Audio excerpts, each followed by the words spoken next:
This is the Nassau Hockey Podcast with James Nichols and John Zella. Okay, welcome back to another episode of Nassau Hockey Podcast. James Nichols and John Zella here, as always. And John, this is, I believe, the first of 65 episodes, morning edition, where we're sitting here sipping our coffee.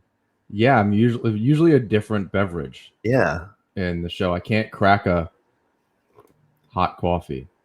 But can we? I could cold brew if I had one of those Starbucks jams, but Can we guarantee there's no Irish cream in that coffee? Can guarantee not an Irish. I love the idea of an Irish coffee more than its execution, and perhaps I just have not had a good one because it's always like, oh yeah, I should just try this thing, and it like people talk, when someone talks about something enough, you kind of believe that it's good, and then you have it, and it's not nearly as good. Right. Yeah, that's been largely my experience with Irish coffees. I want to believe it's very good. Welcome back to the program. Disappointing loss last night. The Islanders dropped Game 7, 1-0 in Tampa Bay. But before we talk about Game 7, let's just get to On the Island, brought to you by DraftKings. The second round is in full swing, and the action increases from game to game. This is where the contenders are separated from the pretenders. To give you some skin in the game, DraftKings will be offering free-to-play pools every day of the basketball playoffs, offering players a free shot at up to $10,000 in total prizes. That's up to $10,000 in total prizes up for grabs each day. The best part is that it's free to play. DraftKings free-to-play pools are easy to enter. Just download the DraftKings app, go to pools, and choose from a wide variety of free contests for an opportunity to win cash prizes. Download the top-rated DraftKings app now and use promo code THPN when you sign up to get your free shot at up to $10,000 in total prizes. Every day of the basketball playoffs, it is available. Head to DraftKings Pools page to get your shot at huge cash prizes. That's promo code THPN for a limited time only at DraftKings. Eligibility restrictions apply. See DraftKings.com for more details. So like I said, I don't want to jump right to Game 7 yet because we should talk about Game 6 and what an amazing comeback that was at Nassau Coliseum. Matt Barzal, he really found another level that game, and we see this in spurts with him. He's either a lot of the team. Bavillier's a lot the same way. Nelson's a lot the same way.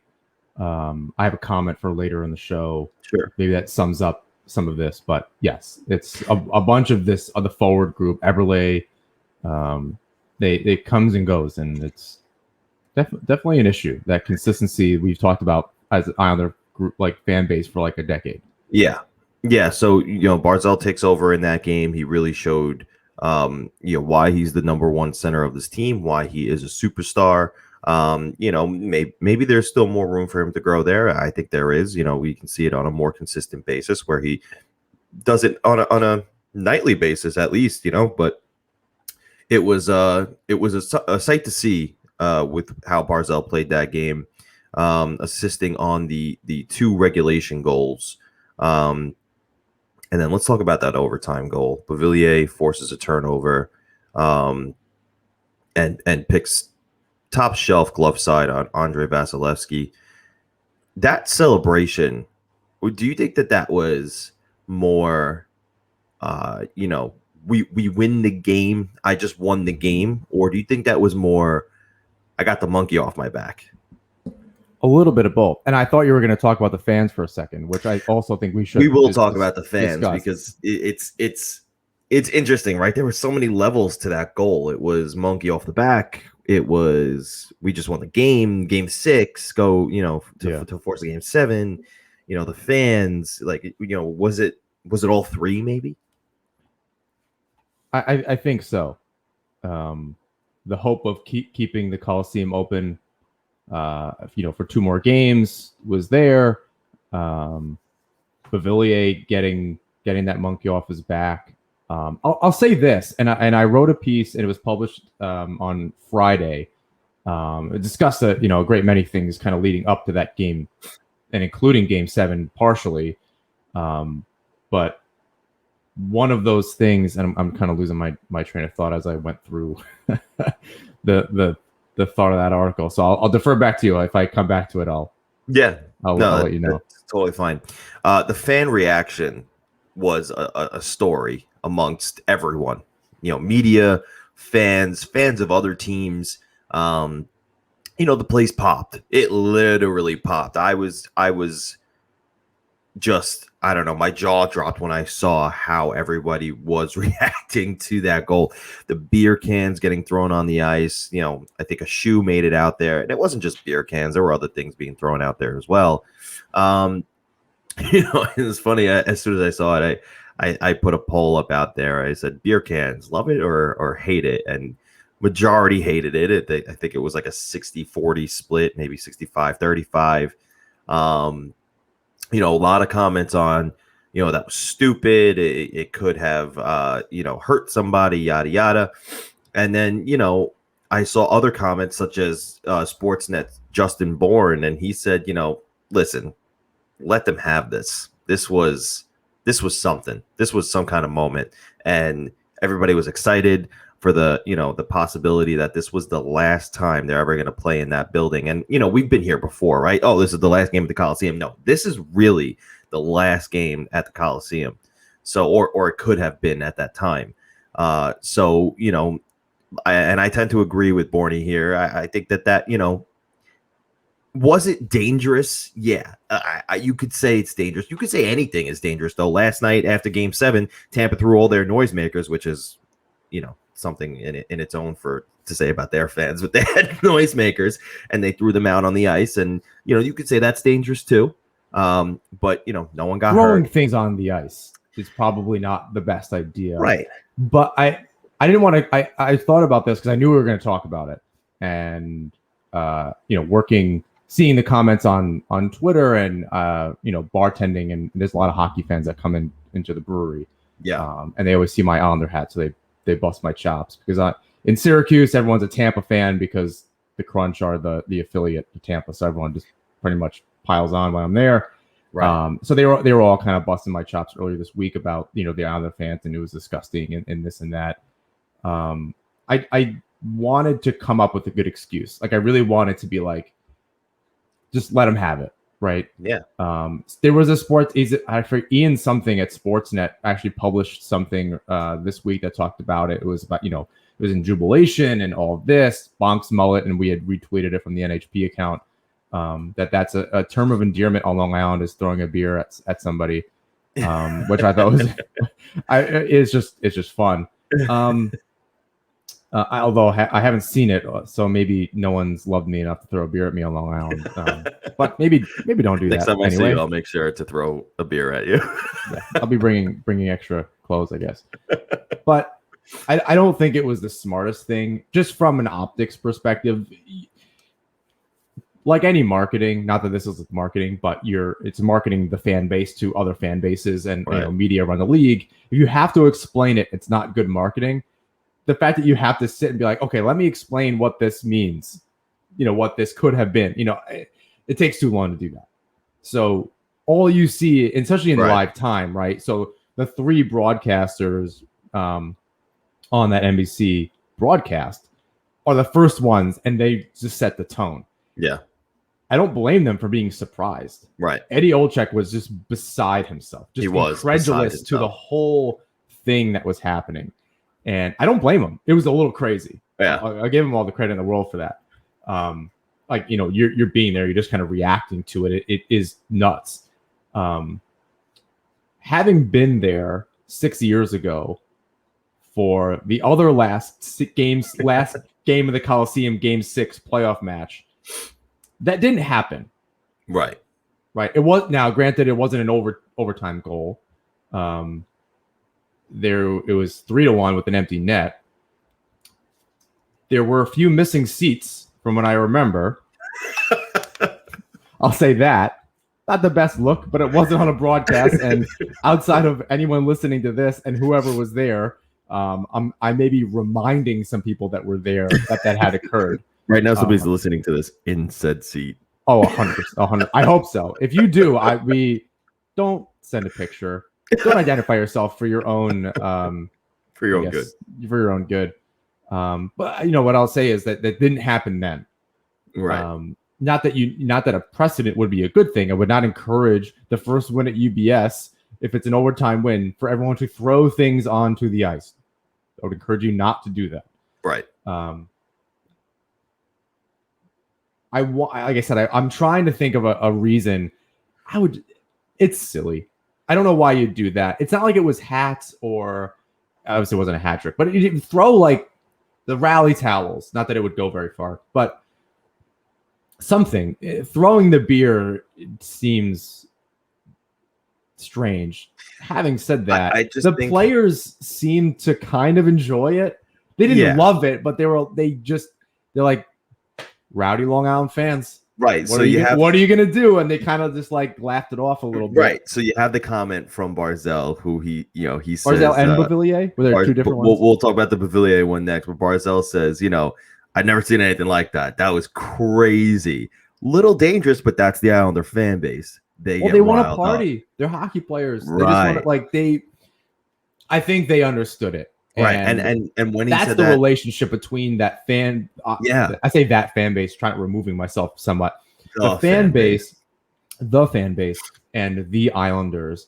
This is, I think, the Coliseum and the Islanders and UBS will be the same way. It'll be an upgrade that fans are not used to, but that relationship between this professional sports franchise, essentially in the suburbs, that is its own thing.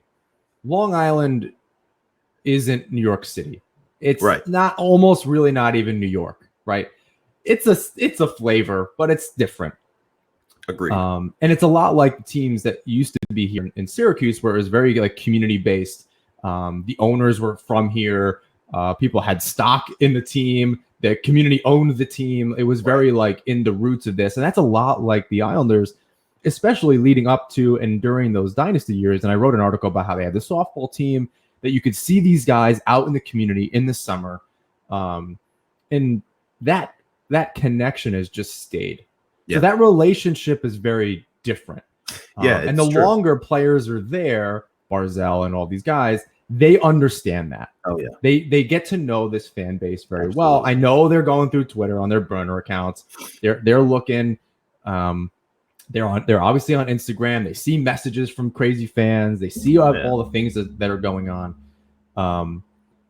I think they just see it as a party. The players probably understand the fan base better than the media. Oh, and 100%. Yeah. Again, not encouraging people to throw beer onto the ice, but having it already happened, like it already occurred. I'm not saying do it again, but it already occurred, so we can dissect it a little bit. The players were just living it up. They were. Barzell had said what he said with a smile on his face. And then let's talk about the Beauvillier comment. Beauvillier said, going into overtime, the Coliseum smelled like cigarettes. Leaving overtime, the Coliseum smelled like beer. And if that doesn't encapsulate Nassau Coliseum and this fan base as the perfect send-off to this season, I don't know what will. Because that it's like a frat house. That was a journalist's dream, that comment. Oh my God. It's some personality.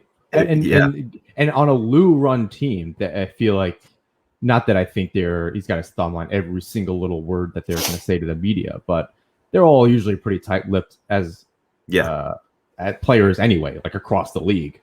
Absolutely. But yeah, that was a little flavor. A lot of flavor. Little Tito flavor. A lot of flavor. I was as a, I try to be as biased or unbiased as I can be. Listening to that comment and taking notes and stuff. And when he said that, I just couldn't help but smile from ear to ear. Because I don't know, I blacked out. Going into the overtime, it smelled like cigarettes. Coming out, it smelled like beer. I was like, oh my God, perfect. And that's, again, I don't want to reduce and diminish this fan base into something and kind of characterize it as something that it's not. We're not, the Long Islanders are not this, just simply blue collar, cigarette smoking, beer drinking hooligans. That's not who it is. But It's But also it's a hockey also, game. It wasn't a I was gonna library say, celebration, it's a right? small Like, part of hockey culture, isn't it? I mean, it harkens back to something a little older. Right. For sure. We need to do more morning shows. My vocabulary is much better with You, coffee in the you're morning than it amazing is. right now. Although Go I off. did, earlier comments, slipping up a little bit didn't feel great, but I'm rebounding. But yeah, I think it kind of goes back to that older generation of hockey fans and all that kind of stuff. And the culture on Long Island has not changed very much. It's a Yeah. lot of the same people over generations. Yeah. How many times do we see comments? I've been a ticket holder since 1972. How many times My have we seen grandparents were- commercials?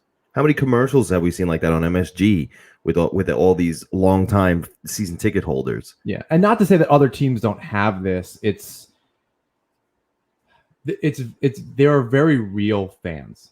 These are, and I hate to use just like cliches, but these are very salt of the earth people from Long Island. Like Right. there's a certain group of people that remains there, and especially loyal, right? Like this was the climax of a really long journey.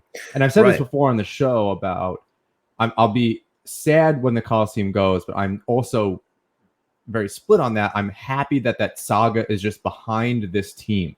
I don't want to hear about this last game coming up and this thing. It's a distraction. It's all this extra stuff. Then the players got to get involved and we got to hear their comment. It's just over now. We don't have to hear coaches talk about it. We don't have to hear it. It's just kind of behind us. So that kind of literally outpouring of the beer and energy and everything getting thrown onto the ice, that was it. I mean, I don't know what you're supposed to do.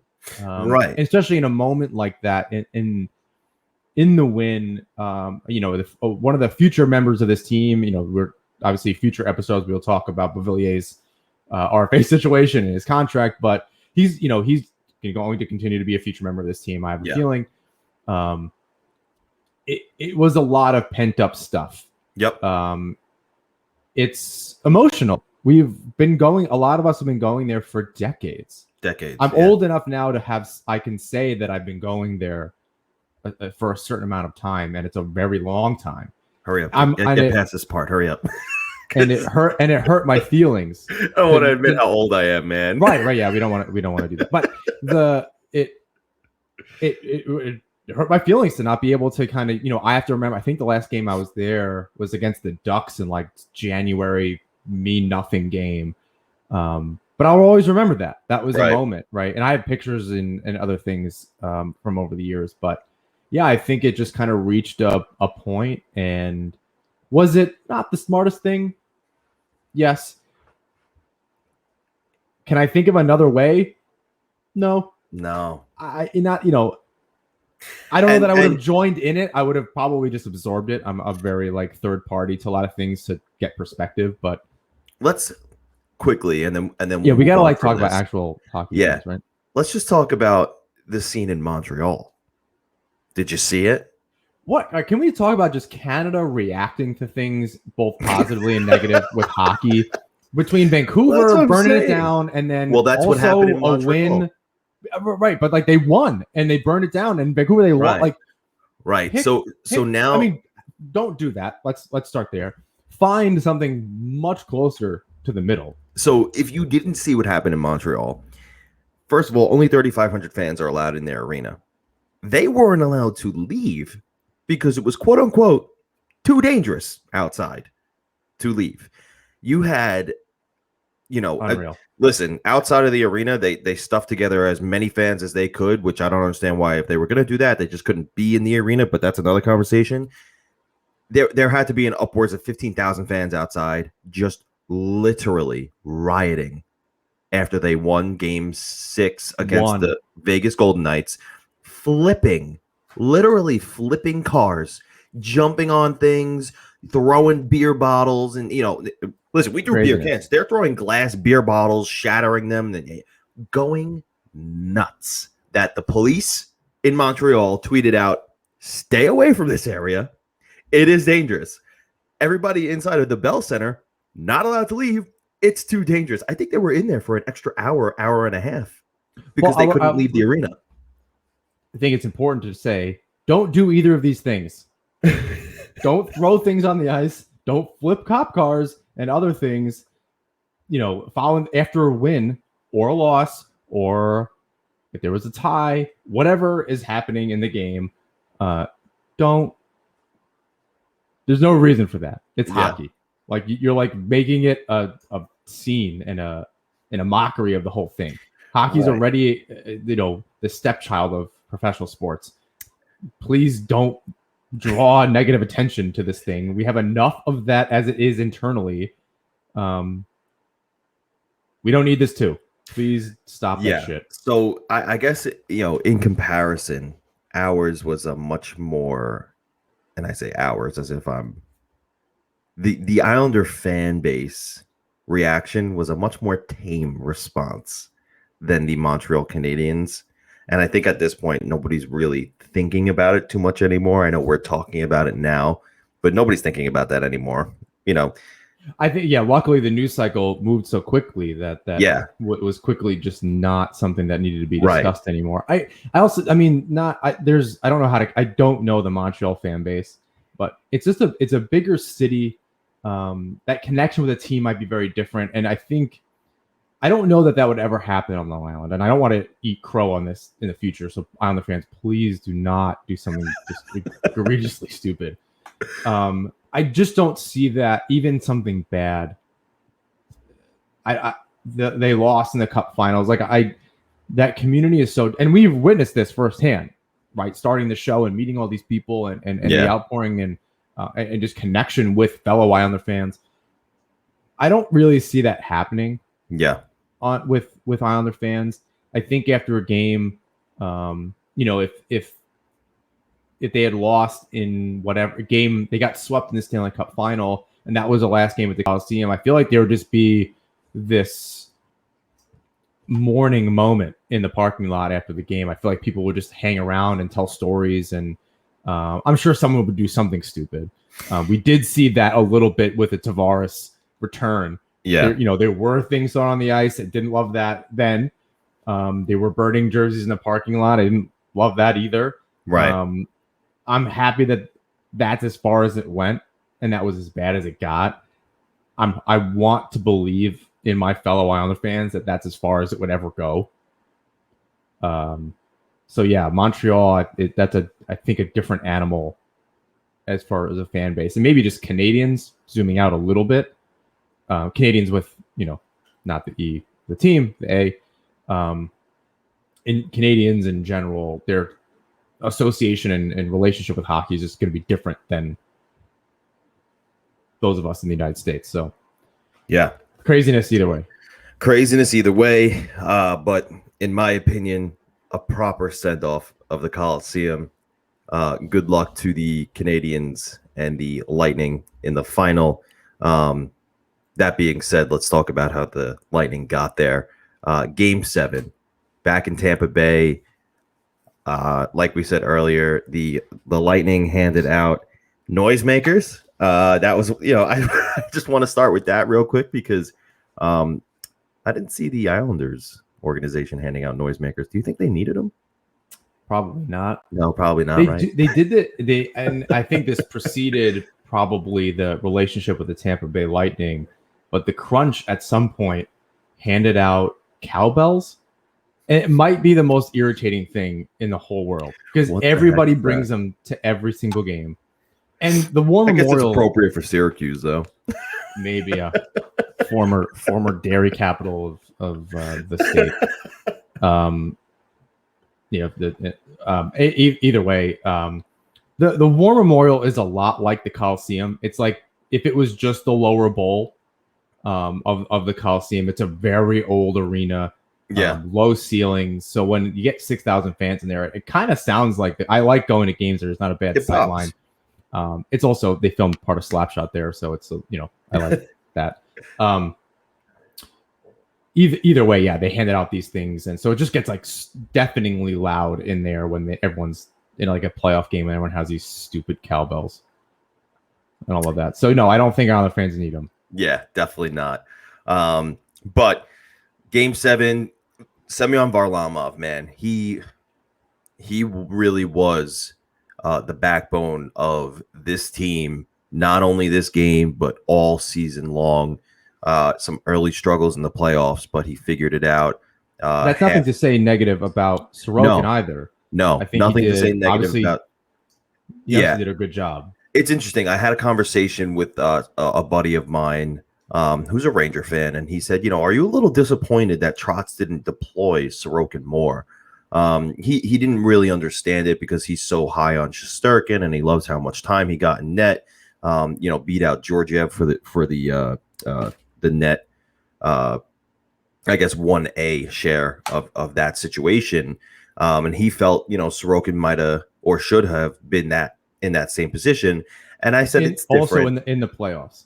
Right. Also in the playoffs. So I said it's different. Trotz had a different way of bringing Sorokin along, and the plan all along was to have Varlamov mentor him. So they had I think that thought too, and they did it the right way during the regular season, and they obviously both saw a lot of success. Right. Hindsight is obviously always going to be not friendly to what happened, because you have a little bit more perspective.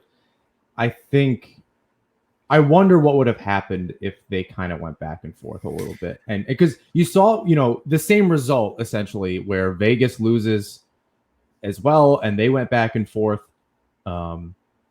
And with Leonard and Fleury, and then Varlamov really carries the load after he comes back from his injury after the first round, and they also lose. Like, the goaltending for the Islanders was not the issue.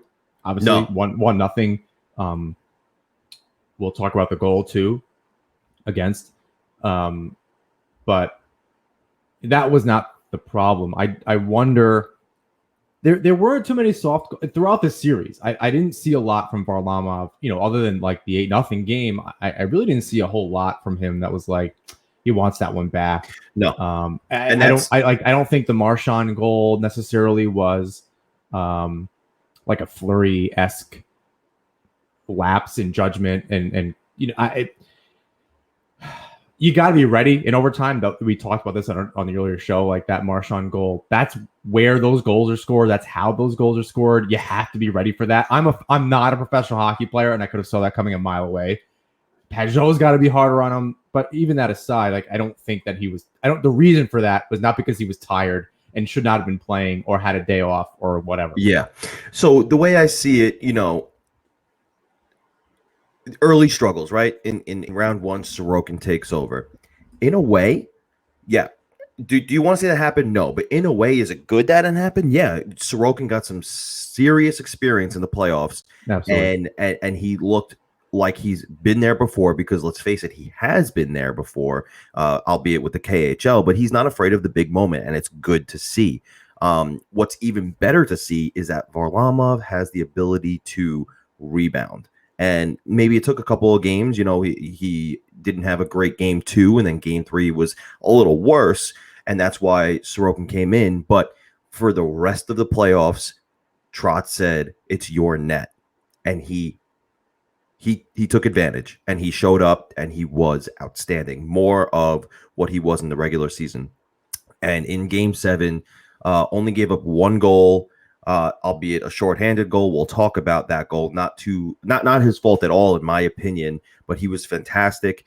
Look, the Tampa Bay Lightning is a star-studded roster. To keep them to a singular goal, and maybe it has to do with the defensive structure as well. But Varlamov was making saves that he wasn't supposed to make, in my opinion. And I think on one power play alone, they were shelling him. What were the end shots? I feel like after the first period, after the second quite period, a large margin. Yeah, no, after the first period, they were up like 15 to 5 or 6. After the second period, they had upwards of 30 shots, and then come the 31 to 18 at the end. 30. Okay, so 31 to 18. It's 15 to 5 in the first. Like, that's embarrassing. Right. The Islanders had a strong third period, so he didn't face that many shots in the third. But for the first 2 periods, it was all Varlamov. He kept the Islanders in that game 7. He was the reason why, it went as long as it did, scoreless. And then, nothing he could have done about the shorthanded goal. But Varlamov really showed why he's the 1A of the tandem right now. And now I don't know if that's going to change next season. I anticipate maybe more of a 50-50 split, if anything. But if there's anybody to groom Sorokin and show him the ropes and help him grow, I'm happy Varlamov is that guy. Lou had a plan all along with this, and it's wonderful to see how it's executing. In this particular case, yes, it's easier now a season into it. Yeah. And this is, Sorokin. I hope that he's impressed too, right? You had back-to-back conference final appearances. He got a lot of experience. He got to play in this one. He got a lot of good experience in this season. Obviously, the franchise appears to be going in the right direction. Not to say, even with the Lightning, you have to remember, not only did they get swept against Columbus a number of years ago, I believe the season before or in and around that same time, they missed the playoffs. We're going to talk about that. So I just some perspective on yes, absolutely, on some of that too. So Sorokin, even if they take a step back next season and they lose in the second round, you got to look at the history of the Lightning and making the last 10 years, leading up to this particular moment. It's not always pretty. Look at the Capitals. Oh yeah. Look at the Blues. I don't know how long 100%. I was high on the Blues to win a cup, and every year they would fizzle out. I mean, granted, they're in a tough Central Division and blah blah blah, but we'll save that. 100%. So Varlamov shines, great to see. In the final moments of the 2020-21 season, the defense was really good in their own end as well. For the most part. For the most part. The 8-0 game aside, they've been pretty good. Maybe I have thoughts on that 8-0 game, and we'll talk about it at the end. But I have thoughts that relate to that 8-0 game. Yeah. Nick Leddy had struggles. He had struggles all postseason, which is. I want to see what the injury was. He's got to have something going on. Yeah, him and Pajot. I want Varlamov too. Whatever he was able to play through. I want to see that. It didn't seem like there were a whole lot. Of other major injuries, but those three guys, I want Pajot, Varlamov, and Leddy. Uncharacteristically, two of them, not Varlamov. We're recording this on Saturday the 26th. I anticipate exit interviews later today. You're probably going to hear this Monday morning or Tuesday morning, depending when we put this out. But I anticipate hearing, injuries with Pajot, injuries with Leddy.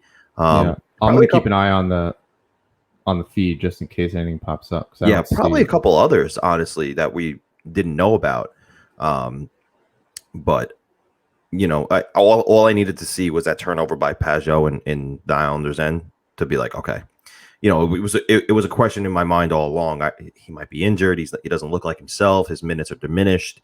Then Trotz confirmed, he was dealing with something, and from there he still hadn't been himself. He was still winning faceoffs, which was great, but he wasn't exactly himself in the defensive end. He after the first round didn't find the score sheet too much, so you could definitely tell he wasn't playing like himself. And then the shorthanded goal comes, and really quick. I'm looking at the feed right now, and this is shorthanded goal related.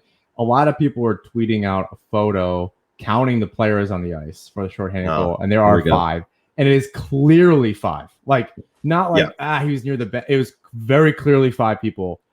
Far enough away, near the logos in front of the bench, which are further than you think away from the boards. I think by the time he gets the puck, the defender is off the ice. But either way, there's 2 guys on the boards, and then there's 3 guys on the logos. It's 5. I don't know. At the very least, it's 5. Yeah. And not including the goaltender. Right. I know that was a conversation and I don't think we want to dive into officiating. So Listen, this is just to say that it's another conversation. it is another conversation. I will borrow a line from Jeff Marek. Officiating in sports has sucked for all of time. We're just focusing on it more now because of technology. It is what it is. I don't want to say anymore. I agree. Yeah, I'll say one thing. Yes, we've always done that. Technology is helping us, hurting, beating, curse, zooming in on some of this stuff. However, what we're concentrating on now, for the most part, especially in the NHL, and it's particularly in this playoff for the NHL, is a lack of officiating. We're not talking about officiating, right? And Merrick also mentioned Hockey Central not making a call is also deciding the game just as much as making a call, quote, decides a game. Yeah. Also a life lesson. Not making a decision is also making a decision, for whatever that's worth. Take that as your little nugget from this episode. So I think there's something to be said with that as well. Agreed. And maybe that in one of the off-season episodes and what we'd like to see next season, we'll make a note, kind of talk about that then. But yeah, so let's dive into that shorthanded goal. Yeah, we'll talk about that beyond time. the obvious, now what we know as a missed call. Yeah. So Palmieri loses his guy in the slot. Not an ideal place to lose your man. Yanni Gord beats Varlamov. Credit to Yanni Gord. He had a really great game. He was all over the ice all series, but he had a really good game as well. I think he had another scoring chance later in the game as well. Another big save by Varlamov, but Palmieri loses his guy in the slot. Not the ideal way to end up losing this game ultimately, on a shorthanded goal. And to be honest, the Islander power play actually looked pretty good when they were in the Lightning zone. They were moving around. They were moving around. That one instance where they iced the puck and they wound up pressuring, Palmieri turns it over and Gord scores. So, that's something they hadn't done all season. 0 shorthanded goals against this season, which is, I guess it's not that hard to do. The one moment that means the hockey gods. I mean, I don't know how much anyone believes in this, but it's like, of course, that's it, after 0 all season. Yeah. Of course, this is how they lose. This is how literally their season ends on a shorthanded goal after not allowing one all season. To go a little deeper into that hockey gods comment, the penalty was a cross-checking penalty. Oh, fucking! Of course it was. I wasn't. I didn't get to see. I didn't get to see it. All I saw was I turned up. It was albeit the conversation all series was, the cross-checking, and it was going on both ends. Make no mistake. The Islanders were doing it. The Lightning were doing it. Again, not officiating. It wasn't. It was the lack of officiating. That was ultimately. Now it would have been penalties every 3 minutes, but whatever. I'm sorry. So no, listen, is what it is. It's frustrating, just as a spectator.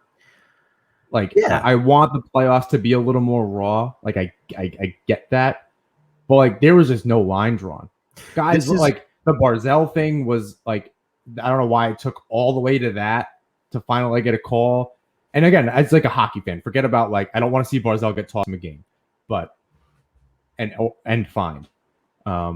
Nelson kind of did the same thing to Stamkos. Nothing, no supplementary, no fine, and this is the Islanders doing it. I have a problem with the calls that didn't happen against the Islanders, but that ultimately sets the tone for things to happen. Yeah. Last year's series, you saw Kucherov take a nice two-hander on, was it Nelson on a? No, it was on Peugeot. On Peugeot, right? On an empty netter.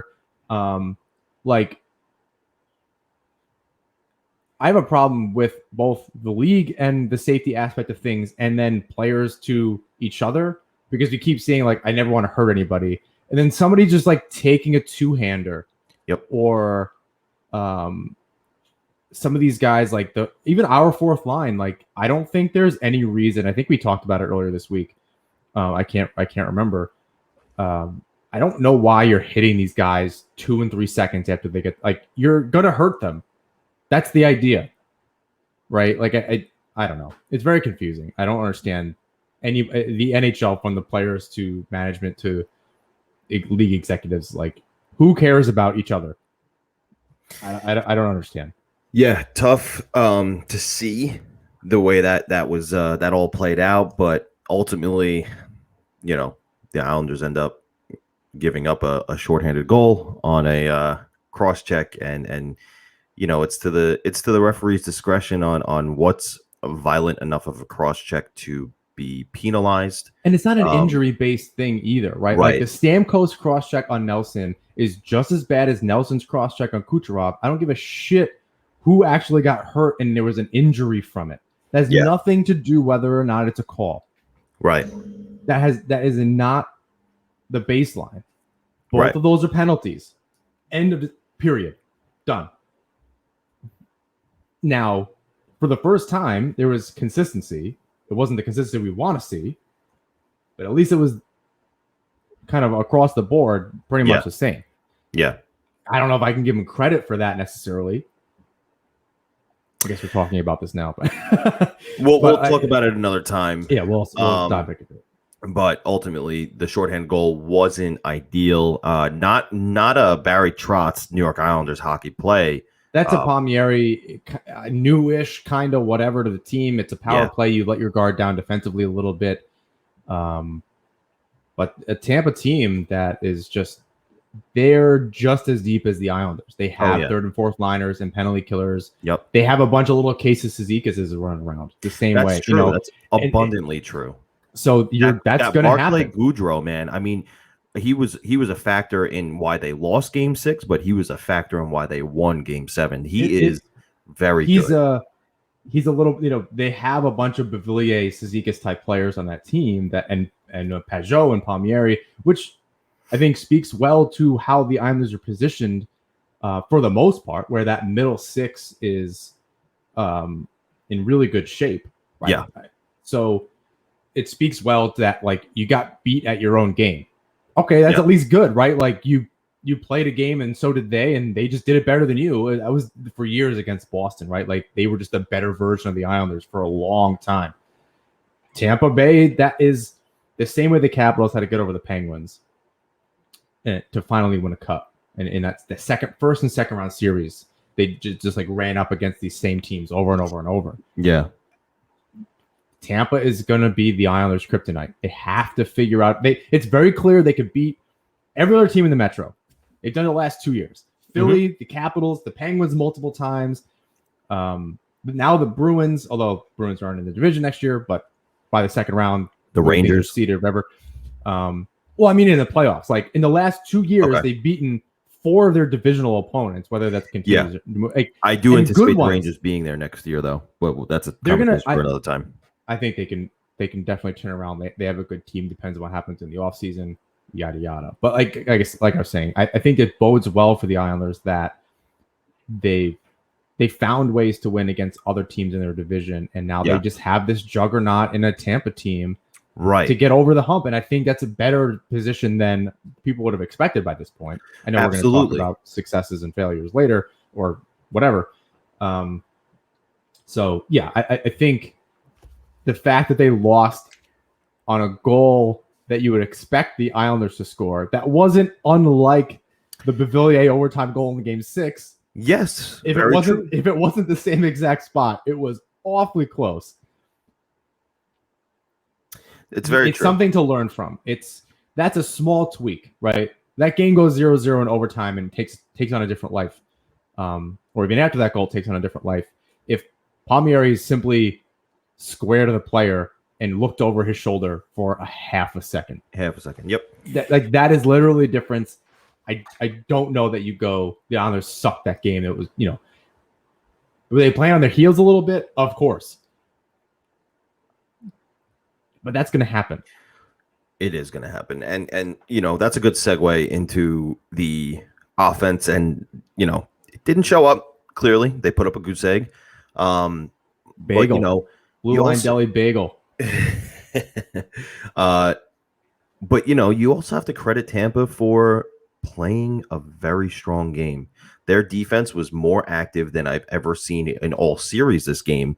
The amount of ice that Victor Hedman can cover is just insane. He is the best defenseman in the NHL right now. I don't think there's any question about that. I don't know. I really don't. I think he's getting a little overrated. I don't think he had a very good regular season. Not that that totally matters. He had a good playoff. The team around him's really, and I hate, because you can say the same thing about the Islanders. I don't know. I'd put up Pelech next to him. Listen, all around, I think that he's the best in both on both ends of the ice. He's clearly better than Pelech in the offensive end. I don't know. Pelech just doesn't score, which obviously is a big thing, but he can move. Like, I think we talked about it early in his playoffs. Like, he's got a little more flash than we give him credit for. Yeah. I think he's just gaining some confidence. I don't know. Twisting and turning with the puck, like Pelech's going to get better. Yeah, like, he's only getting better. Right. I don't think that Pelech's done growing, and that's great for the Islanders. It's great. And if that's your point, then I totally agree then. Yeah, but I think as of right now, as it stands, maybe it wasn't his best season, but I still think Victor Hedman right now, as it stands, is the best defenseman in the NHL. So they just lost to Tampa, so I'm not ready to admit that, but maybe a later episode I'll do it. But the defense for Tampa is very good. They have a good top six. And they play a good structure, not the same as the Islanders, but they know how to play their own structure, and you have to credit them for playing a very good game. They were strong on the forecheck. They didn't give up too many opportunities for the Islanders to score. Now, the offense is, this is the Islander style of play. They turn defense into offense, and Tampa gave them a hard time last night. They were really good. They were very good in Game 7. The Islanders, we all know this. It's been this way for 3 seasons now. They're not a star-studded lineup like the Lightning are. They don't have a ton of goal scorers like the Lightning do, albeit many were calling for Oliver Wahlstrom to get back into the playoffs after his injury. Trotz didn't do it. He stuck with what got them to the 3rd round after Wahlstrom's injury. Was it the right call? I'm not going to question Barry Trotz. You can not like it. You don't have to question him. Like a lot of other things, yes, political and otherwise. You can question things while still believing in something. Absolutely. Or vice versa. Well said. So I think in hindsight, throw your in a game 7. You throw everything. You throw the kitchen sink at them. Right. And I think that meant not taking Komarov out. That's who you want in the lineup. Yeah. Penalty kill, whatever. And this is nothing against Zajac. So sorry, go ahead. No, love him or hate him, Leo Komarov was a factor in the postseason. And for those screaming to get him out of the lineup, look, they tried to switch Palmieri and Komarov from the get-go in was that game 6 where they lost 8-0? Well, they did it earlier in the playoffs, and then they did it very briefly, and they just couldn't get anything going. It just wasn't worth it in game 5. You mean Trotz used Palmieri on the first line strategically. In game 6 or game 5, where they lost 8-0, Trotz just put him out there every shift, and it didn't work. And I'm not saying that that's not going to be a line that would work in the future if Palmieri's back. We'll talk about it. But it very clearly wasn't working that game. And when he put Komarov back on that line, they were much better. And again, it could have been an anomaly. It could have been just that game, just that moment. But Komarov did a lot of good things on the ice, created 100%. Room for Barzal. He was a pest, a thorn in the Lightning side, the Bruins side, the Penguin side.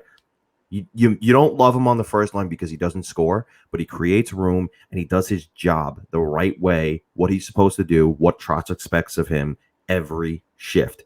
Again, I know he doesn't score. If Anders Lee isn't injured, he's on the first line. They probably score more goals, which up until last night, I think the Islanders still have the most goals in the playoffs. Well, maybe the 8-0 game didn't help. Maybe it didn't help, but I get it. He's not, ideal on the first line. But to say Leo Komarov sent him to the moon, I don't buy it. And I don't know what's going to happen this this offseason. I don't know if he's going to be back. I don't know if they're going to move him. But hindsight, the playoffs, Komarov was great. I'll say this. I don't think it's not a matter, for me anyway, it's not a matter of taking Komarov out of the lineup.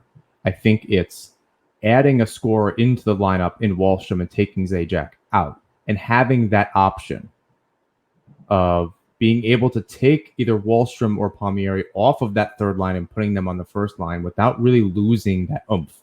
The issue with taking Palmieri off of that third line and switching him with Komarov is that now it's 47, 44, 14.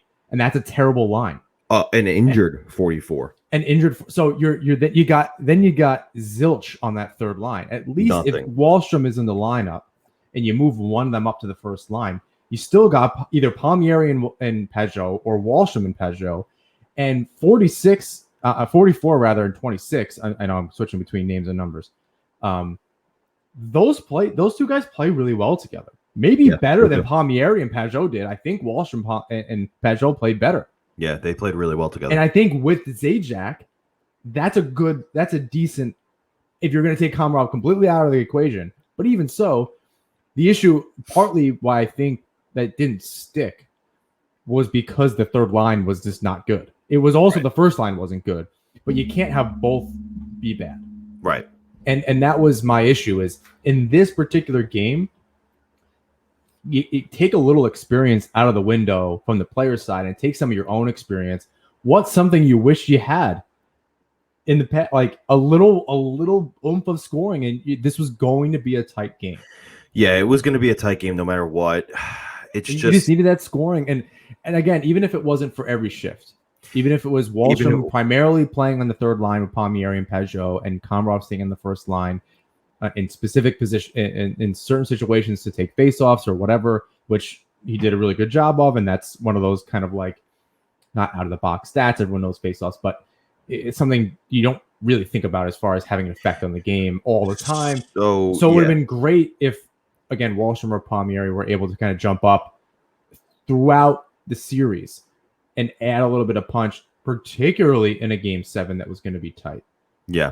Zajac didn't lose the, like, it wound up being the player you want on the first line, essentially helping lose the game for the Islanders, right? On a defensive lapse. Maybe that's Komarov, and it's a different situation for whatever reason. It's late in the power play, and it's the fourth line out there. I guarantee you that wouldn't happen. No, guarantee you that wouldn't happen. You're right, and it's interesting too because you brought up the point that this game was very similar to 2015 Game 7 loss against the Capitals after the other game last night. Oh, and I have a whole story with that. After the other last game at the Coliseum. But before we talk about that, it's a good segue what we're talking about with the offense not showing up. You posed the question to me before the show, and I'm reading it now. We know that the way the Islanders play yields results, but is this style of play sustainable for long seasons and playoff runs? And I'll say this. I think yes, and I'll tell you why. We know the Islanders don't have a ton of goal scorers. However, we have one coming through the pipeline in Oliver Wahlstrom, where this was a great year, and I'm not trying to say they should be happy with what happened. They should be satisfied. I do think they come back next season hungrier. They were hungry after last season. They're going to be hungrier now because whether you want to believe it or not, they took another step forward, got that much closer, could almost taste it, and ultimately they lost. But they got Oliver Wahlstrom coming through the ranks. A lot's going to depend on what happens with the UFAs and RFAs, another episode's worth of content. And then, maybe they do add in the offseason a goal scorer somehow. Well, we've been saying this for a long time. Palmieri stays. I'm happy with that. Now, that as well. If that means, you wind up, depending on the game, it's Komarov or Wahlstrom on that third line. Yeah. Different discussion, I suppose. But this is my point, though. Like you said, when Lee comes back, which he's been practicing, he looks great, hard on his skates, good to see him around. That was such a happy sight. It really was a very happy sight. I was ecstatic. If Palmieri somehow stays and Oliver Wahlstrom, in my opinion, no reason why he can't score 30 goals next season. Now you're that much deeper. You're that much deeper with Lee in the lineup. If Palmieri stays, that third line of a healthy Peugeot, Wahlstrom, and Palmieri, suddenly your top 9 is lethal. Lethal. Wahlstrom is a difference on the power play. He's a difference at 5-on-5. He knows how to score. He has a shoot-first mentality. I get that this style of play is tough to watch when they're not scoring. But I will say that I don't see why the scoring won't improve next season with a healthy Lee, the possibility of Palmieri back, and a young, hungry, goal-scoring Oliver Wahlstrom, who, in my opinion, I do believe will score 30 goals next season. All right, we'll write that down. You said it before, though, so you're kind of doubling down on it. I'm doubling down on it. I'll try to not make this a soapbox moment, but you're kind of giving me some fodder here. What I meant by that question was not from the goal scoring standpoint, of which they need an injection. I don't think somehow, and that might just be Lee, right? That adds just a different dynamic, and yes, and Wahlstrom, but even just Lee, like on a very basic level, Lee provides something very, right. Because then you have Komarov on that third line, and that's very defensive, and it's still good. You got a penalty killer and all that kind of stuff. So having said that, what I meant by the question is not, is it sustainable from the goal scoring aspect or anything like that, but their overall style of play and the energy and focus necessary to continue to play a certain way night in and night out. If it's anything that we've seen from this team is, and I said this earlier in the episode, is the consistency factor. And I think what winds up happening after these long, win streaks or different things that were late in the season, the focus that it takes and the mental fortitude that it takes and the literal energy to play the way the Islanders do. I wonder how they need to tweak that, because this is, and I've written this article too for the hockey writers, that the DNA of this team, the identity of this team, I think there's two moments, either that 2013 series against the Penguins in that season, or even 2 years before that was Fight Night against the Penguins, where they were like, look, we're going to stand up for each other. And again, this is multiple coaches ago, a GM ago, a lot of personnel changes since then. However, how this team played, and I wrote, this is the article I wrote and published that went out on Friday, the Lou and Barry kind of came in, my buddies Lou and Barry, they came in and just created structure around an existing identity, right? Right. Trotz just got the best out of these guys. Yeah. My issue is, and again, maybe it just tweaks going forward, and that's what Trotz is going to look back on over the last 3 years and moving forward. And Lou they have to have a conversation about personnel and all this other stuff. I wonder if it's sustainable from that perspective, because, and so I say this, and it goes into the Game 7 thing. So I don't like when I'm just talking for so long, but it makes sense. When this team goes through the emotional roller coaster in the playoffs, and again, the same thing happened in 2015. Blowout loss, emotional Game 4. In 2015, they lost. And this year they won it, right? Both, right. Pulak saved the whole thing, right? The following game, blowouts. Islanders don't show up, right? 6 years ago, a lot of the same players, different coach, different GM, different direction of the team. However, very much the same. Game 6, back at the Coliseum, the other last game, they come out, they figure it out, and they win. Slightly different styles. What I wrote in the article and what I had to look up and just remember was these characters that won or tied the game were not the characters you'd expect. This was not Barzal and Tavares, although Tavares was pretty big in that series against Capitals. This was Nikolai Kulemin in the third period, around 10 minutes. Yeah. And this was Mayfield around 11 minutes, which is very strange that was, kind of following those big moments from these characters you wouldn't expect. Yeah. Winning or tying the game. Yeah. And then Beauvillier, who monkey off his back, all that other stuff. wins the game. Again, emotional game 6, same thing. Game 7, if you remember from 6 years, and I'll never forget it because it was I was it may as well have been 10-0 watching that game against like one of the games I'll never forget, like where I was watching it and just watch like I couldn't believe what I was watching. Like it was so they were so bad after all that they went through. After everything. I remember. And that was kind of like watching it may as well have been 10-0. They couldn't generate anything. The energy wasn't there, but it was these games following an emotional win or loss. They seem to not be able to bounce back. And that's where I think, is it sustained? Like, what needs to change? I'm not talking about personnel. I'm not talking about adding Lee, whether he was in the lineup or out of it. That doesn't matter. What I mean is, how do they, I don't know that it's preparation necessarily. How do they just manage that stuff? Because you want to say momentum doesn't carry over game to game, but what does carry over is some of that emotion or energy and things like that, or the lack of energy. You let it all out on the ice, right? You leave it there. That's not like game 7 and then going to a different series. Like you got to show up again. And they seem to, you saw it a little bit in that Philly series last year where they were like, they kind of trip up and they always bounce back and they ultimately got the better of it at the end, right? Which is not something that we typically see from the Islanders. But happy to have it happen. Obviously, I don't want to see negative things happen for the story. That doesn't make anybody happy. But the parallels, and granted, and I even wrote this, it's very difficult to draw parallels between two teams 6 years apart. But something's got to change. Like the identity hasn't, and the personnel hasn't. What else? Like, is there just further tweaking? Now, if I want two people in charge of figuring that out moving forward, we have those two people. I agree. In Lou and Barry. So that's what my thinking was. That was a very long-winded way of me explaining this question. That's okay. To my point that I said before about the offense continuing to grow and being a little deeper with Lee, Wahlstrom, and Palmieri if he comes back as regulars, here's the way I see it.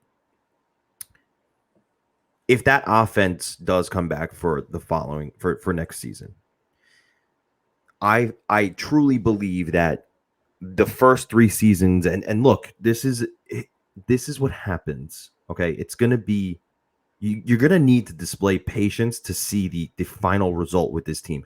I think the first 3 seasons, Trotz really implemented, and they're as close to perfecting their play, their style of play, where they turn defense into offense.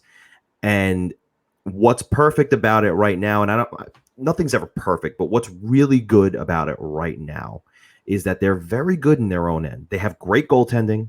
The defense is immaculate, where they really limit the high danger chances, keep their opponents to the perimeter. I think they've done a really good job in maintaining that structure. What I think comes next is the offense. That's the last. I think they just run out of steam. I don't think it's the ability. Wait. I think it doesn't hurt. Right. I think it's literally the ability. Like the 4th line was a ghost last night, from what I saw. So this is in game 7, and that's ultimately like they do not have the emotional energy to continue what they need to do. It's I think this is a talent thing. The next step in this evolution is to take a step forward with the offense, right? Their offensive mindset needs to now needs to grow. And I think that with more offensive skill, with Lee back in the lineup, Palmieri a regular, and Wahlstrom in as well, I think they will maintain more offensive puck possession. Their defensive structure, it has been quote unquote perfected. Now they need to realize their potential on offense. And the more that they have the puck in the offensive zone, and the less that they have to play that grindy style in front of Varlamov or Sorokin on the forecheck, the more they maintain. I think we're talking about different things. Because here's the thing: I think they turn that defense into offense. They skate the puck to the other side of the ice. Now I don't see them too often maintaining offensive zone time, cycling the puck, staying in the offensive zone for 2-minute shifts that rarely ever happens. Right now, it's their rush chances. Right, and that's exactly. not bad. It's not. I think. All right. To your point, I think we're talking about two non-sustainable things. So the way I see it, as far as like getting to that next step, I think they can't just rely on rush chances. So you're right. right? You So- can't just rely on rush chances. And all right, if what you're saying is that the rush chances take a lot of energy because it's in your defensive zone, and then you're kind of just like going at it, and then you got to go back into your defensive zone. It's hard to sustain that. The forecheck Right. and the dumping the puck. So owning the puck kind of it leaves you a little more leftover energy. So you're not relying on these emotional wins. Exactly. You win game 4, maybe you're up 4-2, or you don't let in the other goal and it's 3-1, and McDonough scores. It's fine. It's not that emotional. Right. Like- So my point here is they turn that defense into offense, but instead of just relying on a rush chance and didn't work, back to defense, they need to make sure that Okay. we got the puck back, we're skating it to the opponent's end, and now we dump it, we chase the puck, we win the puck battle, and now we're cycling the puck. We're staying in our opponent's zone for a little bit longer. They're not playing that grindy style as much in the defensive zone. I think what they need to do is they need to learn how to stay in the offensive zone more, because the defensive structure that they have, yes, is very hard to continue to sustain. But if you play with the puck more, you're not throwing hits. You're cycling the puck. You're playing a little more skill based, and that's less draining than it is to continue to grind out in the defensive zone, try for a rush chance, and then go back to the defensive zone. I think we attacked it from two different angles, but we got to the same place. I agree. I think that they both. I understood your point as you explained it. I think you're right. You own the puck a little bit more. It just makes things a little bit easier, and they Right. do it, but they do it in a more grindy style. Right. You saw Beauvillier be able to do it. Obviously, Barzal can play keep away with the best of them. Yes, you're absolutely right. I think we both kind of attacked it, but like my point was like we just kind of saw this happen with a lot of the same personnel, whether that's adding something or whatever. Like these kind of minute changes, which truly has been not other than Tavares and goaltending changes. It's been a lot of the same guys growing over the last. I don't want to say it's similar to the Lightning because I don't really think that, but it's been this trajectory. Like we've kind of seen this coming. Yeah. Where 17-18 was their down year. They kind of come back and they start moving forward, and second and third round appearances back to back and all that kind of stuff. So, I'm seeing tweaks. I'm not seeing overhauls. If that's it kind of going to your next question here, since we're asking each other's questions, season is success or failure. I definitely see it as a success. It's a building block. I see this going forward as tweaks and not overhauls. Yep. I don't think there's anything drastic that needs to happen. They're going to sit on this again. Trotz, look, he said that he's going to think about this to his deathbed. He said that about last year's series. Double it up, because I think they're going to feel the same way. I think they're going to feel like they just didn't have it. Now, this was a huge. I'll say this too. Just looking at now, the regular season is a different problem. They need to figure that shit out. End of discussion. Agreed. But in the playoffs, the difference between last year against the Lightning and this year against the Lightning, not night and day, but an enormous step in the right direction. Yes. They definitely owned play when they were owning play, and it was very clear when they weren't. But it was less often. And I think to me, you chalk it up as a success. You build on that, but you have to find a way to even it out a little bit. Even if it means you're third or fourth place all season, I'd rather you just stay there. I don't want to see you in first place and in eighth place and catch up and just win 3, lose 1, win 2, lose 2. Find a way to find some kind of consistency throughout the season where you're not going through, you're going to have a losing streak. Then one is fine, not multiple, and not at the end of the season. Yeah. It's just not going to set up success that way. That might be what, if we see that change next season. Now, granted, they've done it twice where they weren't doing so well and made it to the conference final. So I would hate for them to figure it out by the end of the season and not make it very far. But that's, you're speculating. But I think if next season we see a little more consistency and see them uptick at the right time at the end of the season, that's growth. Like, yeah, kind of putting a future benchmark on what we need to see from this team. That's what I want to see. Yeah, and I agree with you that last year's conference final and this year's conference final aren't night and day, but they're also not the same. I think this year the Islanders were much more, in it than they were last year. And, obviously they pushed them to the limit. They pushed them to a game 7. And I also agree with you that this season, yes, was a success. A lot of people didn't agree with me when I said that last night, but it was a success. They took the next step forward. I just want to talk about real quick the Lightning's history, and let's take a look here. 2013-14 lost in the NHL first round. 2014-15 lost in the Stanley Cup final. 2015-16 lost in the NHL conference finals. 2016-17 didn't even make it to the playoffs. 2017-18 lost in the NHL conference finals. 2018-2019 lost in the NHL first round. Sweet. Then we all know what happened in the 2019-20 season. They come back and they win. That is 1, 2, 3, 4, 5, 6 seasons of losing before they win. Do I think it's going to take the Islanders 6 seasons of losing before they win? No. It depends on where you look at it. From when Trotz comes moving forward, you're right. But again, I think looking back, I don't think you need to go back as far as 2013. While I think that's very important. From 2015 to now is 6 years. That's 6 different seasons. You're looking at the Islanders don't have we're going to talk about this with UFAs and all that kind of stuff. Yeah. I think the window isn't as open as we all want it to be with the way things currently are, just because you're going to see in the future, you're going to see some overhaul. In the short term, I don't see it. I think it's retooling, not overhaul. But if you look back to 15 to now and the ups and downs and all that kind of stuff, or even since the Panthers win, their first round series win in yada yada something 23 years. I think you're looking at it from that moment going forward is what's really important, because then they make the playoffs, they make the second round. The following year they don't make the playoffs, and then it's 3 straight years of success.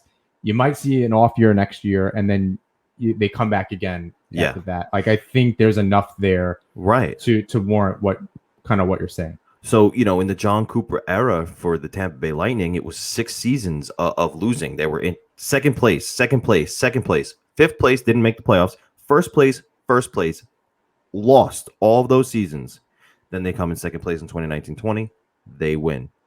So, and I think that the same formula is happening here with the Trotz era. I don't think it's going to take 6 years like I said. It's not going to take 6 years like the Lightning.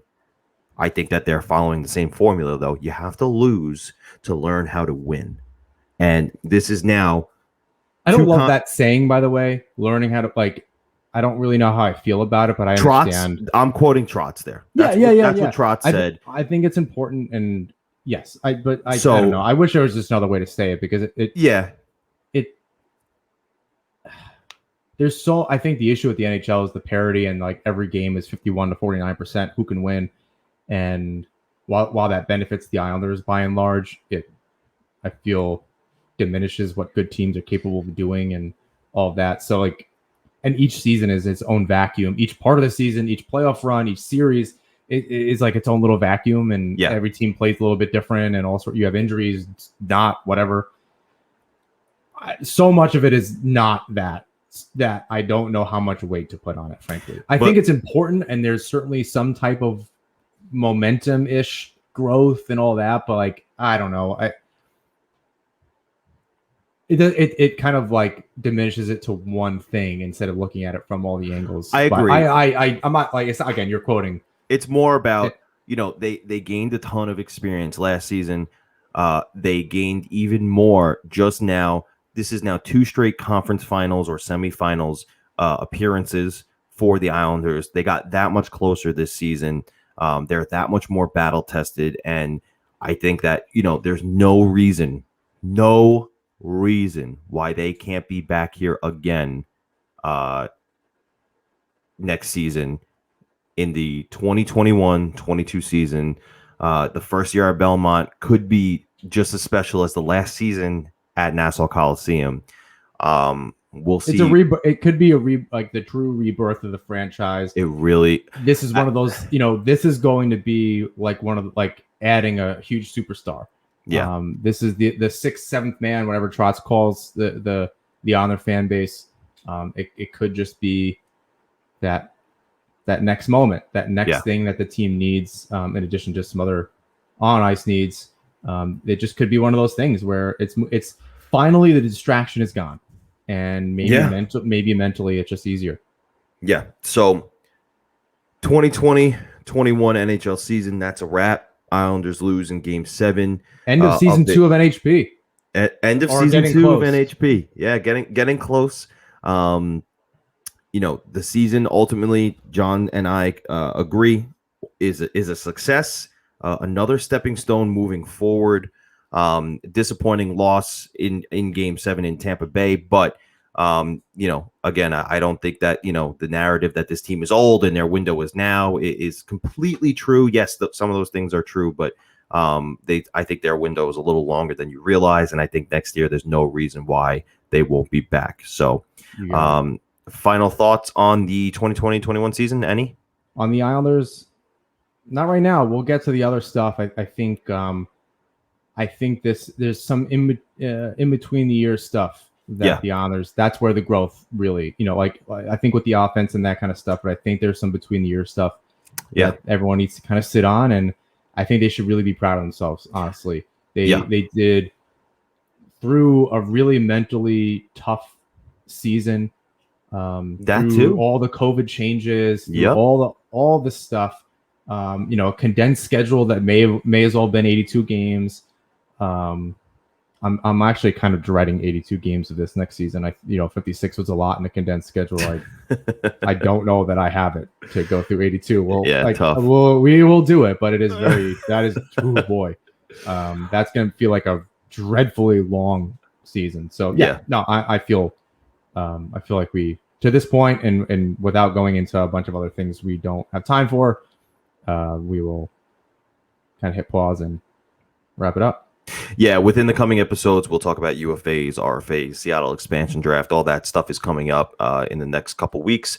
But quickly, we want to get to around the rink.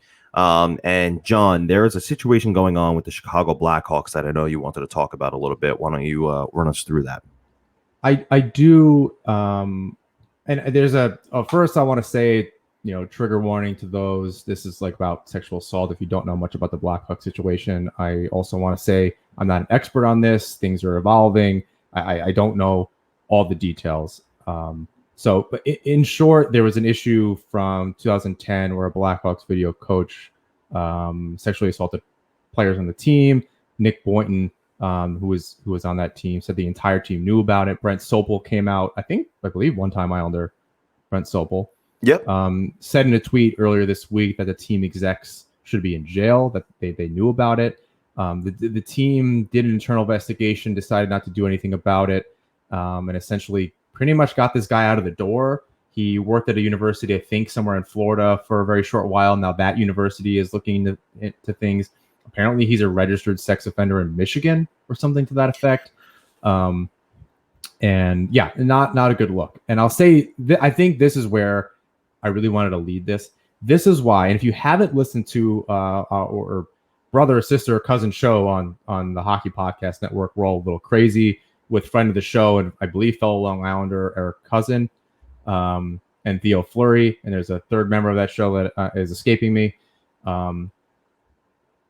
What Theo Fleury went through, some of which is sexual assault from coaches within the sport of hockey, leading to a whole myriad of other challenges that Theo had to go through. That's why We're All a Little Crazy on this network is so important. Yep. And that we need to have a space to discuss things like this, and B, we really need to change this shit. Yeah. When all the different things, there's stuff going on, the Toronto Six and the NWHL and the NHL, obviously there's a whole host of who knows what kind of batshit crazy stuff is going on. Sports in general. if hockey is for everybody and we're really going to make this inclusive, we're going to have these, I think, really important conversations. We're really going to call this stuff out for what it was. I saw a lot of comments. There's a lot of people, Katie Strang obviously goes out and does these investigative pieces, and Jesus, she's just an amazing journalist. Nails it. Nail every time. Well, Every time. I'm always like, when you don't hear anything from her for a while, expect something just enormous to drop, because she does like 3 exposés a year, and they are just, jeez, phenomenal. Like you need a nap afterwards. Like I don't know. I just read it and she did it, and it's just like powering through. All the credit in the world. Yeah. But if we have to call attention, there aren't enough bigger reporters kind of talking about this. Not to just like, I like Elliot Friedman. He hasn't really said anything, right? Like he's a mouthpiece really for this league, and a lot of people look to him. Amongst other folks. I did see some TSN, not to like do a Sportsnet TSN thing because I don't give a shit about either of them, frankly. But I did see some more like Pierre LeBrun type folks, mention this and get the story out and all that. It may be because LeBrun has an association with the Athletic, so there's something there. But either way, I think as media in hockey, and media is probably carrying a lot of weight in reference to what we do here. But we have people that listen to the show, and I felt, look into this. It's really important that we do it. And I think calling things out when it happens and saying that it's bullshit. I'm happy that former players are calling out things at this point. I am heartbroken that things like this kind of continue to happen, that things are retroactively being taken care of as opposed to in a moment, where the Arizona Coyotes can knowingly draft a player who was a piece of shit and then go, oh yeah, we're gonna revoke that pick. Like, no, that doesn't erase that you're a moron, that you made a really bad decision, that you proved that if no one said anything, you would just continue to do it. They wouldn't have said anything if they wouldn't have made any kind of change. They would have just continued with it, knowing that this guy did what he did. And that's terrible. Like, I think just as a sport, if hockey is for everyone, and the Brian Burks of the world, and you can do this pride tape thing, you're like, you got to take more of a step than this. You got to do more. And this is just another one of those moments where it was a very old school trying to sweep it under the rug as best you can. And I encourage you to go support We're All a Little Crazy. Absolutely. Because they're gonna dive into topics like this. I don't know that either of us are equipped to do more than what we're doing right now, which is at least call attention to it, say that it's bullshit, and throw our support behind anybody that needs help. But there are shows that are better equipped to kind of handle these kind of conversations, and I didn't want to just like see it go by and react to it long after. I know that these are uncomfortable. This is a hockey podcast, but this is like the human side of things, people's lives, their day to day. And, you think that these players are winning Stanley Cups and everything's fine and dandy. And you hear these stories, and it's fucking abhorrent. I can't think of it. It's disgusting. The culture around hockey has to change. We got to stop all levels of this hate, abuse, all this. That's all I got to say. I was just really upset by that, and go look into it. It's evolving. Different things are coming out. We do not have all the details here, so I think that's extremely well said. Definitely tune in with our brother podcast, We're All a Little Crazy, with Theo Flory, Eric Cusin, and Darren Rovell. They get into the down and dirty with this. They aren't afraid. They bring on great guests. They bring on great guests who have been in those situations before, brave enough to go on and broadcast their history and talk about their experiences. So hopefully it doesn't have to happen for the next person. So Eric is also a good buddy with Robin Lehner. So if that encourages anybody to go check them out a little bit more, definitely do so. Like we said, solid dude. I've Solid been on the phone dude. with him for a couple hours at a time. Yeah, they are just exposing and shedding light on a situation within the sports culture, not just the NHL, but sports culture. That definitely needs some light shed on it. They do a great job. They're a great show. So definitely go and check them out. We encourage it. But that's going to wrap it up for us today, episode 65. We want to thank the Hockey Podcast Network, the Hockey Writers, and of course, all of you, our listeners. Plenty of more content to come this summer. Between John and I, we have plenty of plans to maintain episodes throughout the summer. We're planning on guests coming on. Joe's going to be around still. Cool guests. Some very cool guests. Yeah, we're excited for what's coming. We want to thank everybody for hanging out. Season 2 coming to listen to the show on a weekly basis. And the growth that we've seen, where we couldn't be more appreciative about. It's really been a great year. And this is not the end. That there's more to come where that came from. This summer is going to be a good one. We know you're all going to be craving your Islander content. We're gonna bring that for you. So stay tuned. We'll be back very soon.